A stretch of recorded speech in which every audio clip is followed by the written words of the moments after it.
মূল্যস্ফীতি, ডলার সংকট, অনিয়ন্ত্রিত দ্রব্যমূল্য, আর্থিক খাতে অনিয়ম, বৈদেশিক ঋণের চাপ এমন নানা চ্যালেঞ্জের মধ্যেই আসছে ২০২৪-২৫ অর্থবছরের বাজেট। এবারের বাজেটের আকার হতে পারে ৭,৯৬,৯০০ কোটি টাকা। বিশাল এই বাজেট বাস্তবায়নে ৮০% অর্থই রাজস্ব আয় থেকে পাওয়ার আশা সরকারের।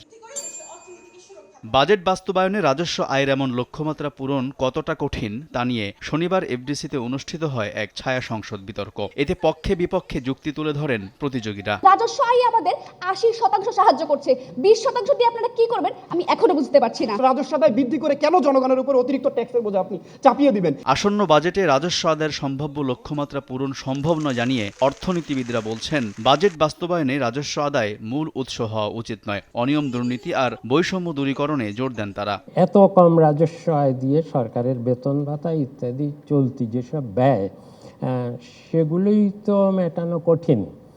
উন্নয়ন ব্যয় তো দূরের কথা। নগদে ৫০০ টাকা বা তার বেশি পেমেন্টে পেতে পারেন ঢাকায় জমিসহ ২০ কোটি টাকার পুরস্কার।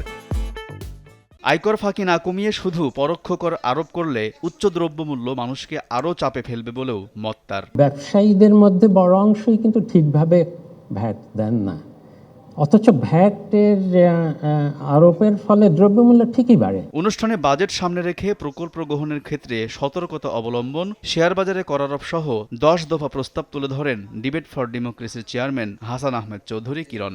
প্রায় ৮০%। আলতাফ হোসাইন, সময় সংবাদ, ঢাকা।